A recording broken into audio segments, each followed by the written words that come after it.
the 8th of September 2024, School Ethos.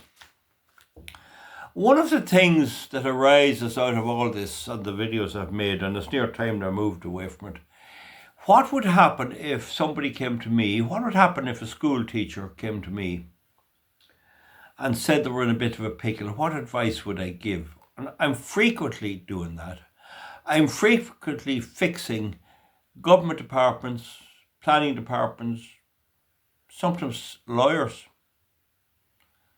and other people who want to make their own law up.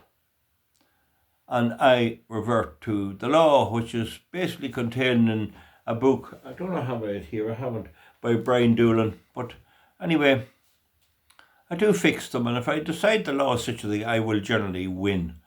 Now, you might say a judge ruled against me in an environmental case, but since then the European Court of Justice has ruled in against that in other cases, and we will get there eventually.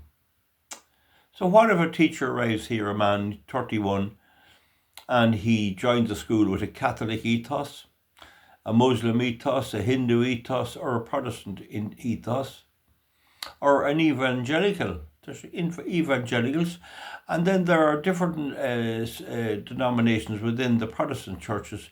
One of them, which I'm quite familiar with, is the Baptist Church. And so if there's a school which is run, the department pays the fees because the parishioners pay the tax, and it has an ethos to do with, let's say, evangelical Christian, well, they'd want teachers not to be contrary to that. So, for example, if a teacher come to me and he says, I'm working in an evangelical school, it's lovely in every way, but I want to tell them there's no God. And I said the other day to the class, there is no God, that's all a God, all that Christianity is all false. So, there could be a disciplinary meeting, and he says, you prove there's a God, and they can't. But in fairness, we have accepted as a society that schools may have a religious ethos. So I would be advising him that he's barking up the wrong tree, or barking up, you go nowhere fast. That's what I'd be advising him. Now, I don't like to refer back to Enoch Burke anymore. We're dealt with enough. We should deal with the principles. Now, Kitty Wake there makes comments which I don't fully understand. I think one of them is he didn't go to the disciplinary hearing, and I'd have advised him to go there and put his case. Then again, he mightn't have the qualification for that. He's not legally minded. I locked horns with 6 barristers in the High Court and done well. My only problem was I couldn't write fast enough to make notes of what they were saying. So, not everyone is like me. And but apart from Enoch, we move to any other case. I mean, schools in Ireland were either Catholic or Protestant denomination, and there was never any problem. There was never any problem with a Catholic teacher going in teaching in a Protestant school, except that when it came to religion, they left that to one of the Protestant teachers. And nor was there any problem with a Jewish teacher coming into a Catholic school teaching maths. No problem at all. Never was a problem. And indeed, in country areas long ago, you'd often get children from one denomination going to the school because it was handy. So there might be a Protestant school just up the road, like Lisball was over at Baileyborough, and a few Catholics would go because it was far better than walking too far. Every week the priest would come in and give them a bit of a talking to, and that did. There was never any problem in Ireland, and I'd say anywhere. Even a Muslim school, if a Muslim teacher comes in to teach agricultural science, well, it doesn't matter a hoot. But what they cannot do, in my view, is completely annihilate the ethos of the school. So if the school on this Williamstown Hospital School, if the ethos there was for years Christianity, and now they decide, well, we're going to go a different ethos, we're going to have LGBTQ. We're going to write a whole new set of rules, and that will be the ethos of the school. Well, it would seem to me that if they do that, they'd have to have specific teachers to teach the subject matter of their ethos. So, for example, if I was teaching mathematics at that school, I would do the sums and explain to them on how you divide and add and subtract, and how you get decimal places, and how you do logarithms and all of that, and algebra. And I wouldn't have worried about what the sexuality was or anything else. But it's very rare for the two to cross. So, for example, if there was a teacher that did not believe in God, he was a complete atheist, normally they'd put him teaching English, maths, Irish, geography. And he would not cut across to tell the children there is no God. He'd keep out of that. And if he did say there's no God, he's in breach of the ethos of the school. So the school would have to allow him to teach his maths, no problem, or his geography. And he would have to respect the school's ethos and not mention whether he thinks there's a God or not. Get me point. If the school that, in this case, in this Williamson school, had this new ethos, then they had a problem bringing it in to apply across the whole spectrum of teaching. They could perhaps have one or two teachers who would deal with this young person or whatever and explain to him that he can have whatever identity he wants. But it's a wee bit much to force it on all the other teachers. As I understand it, Enoch Burke was not denying or not stopping the young lad doing whatever he wanted. There was never, that child could grow up and go through school and Enoch wouldn't have anything to do with him except maybe to teach him whatever he would say, mathematics or sums or whatever, algebra. So it would seem to make a lot of sense to me that where there is a change of ethos, that it be managed in a way that won't cause the existing ethos of the teachers there to change. How could a person be expected to be a devout Christian up through their life and teach in a school where they're allowed to be a devout Christian and where everyone's a devout Christian? And the next thing, the headmaster retires, he comes to 65 or whatever it is, and he retires, and a new headmaster comes in and they're full of this woke stuff. How does other teachers be expected to change? Oh, you have to, from today on now, it's different. Last week, we'd say you preached that there's a God and all that and Christianity or whatever. Now, this week, you have to say there's no God. That would not stand up in any court. And I'd like Kitty Wake to explain.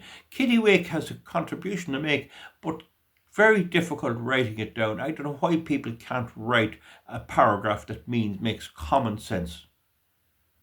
Don't know why that is. Lots of those who reply to me here and comment, they don't put down common sense. Sometimes there's a bit of a laugh, that's understandable, but they don't seem to be able to write a cohesive paragraph. And them that do, then they have it 6 miles long.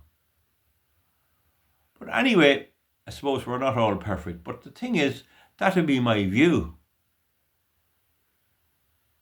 I still believe, and this is my private opinion, leaving out what happened afterwards and all the imprisonment and the whole thing, this may be happening in other schools. And I still believe that it's an employment issue. It's an employment issue.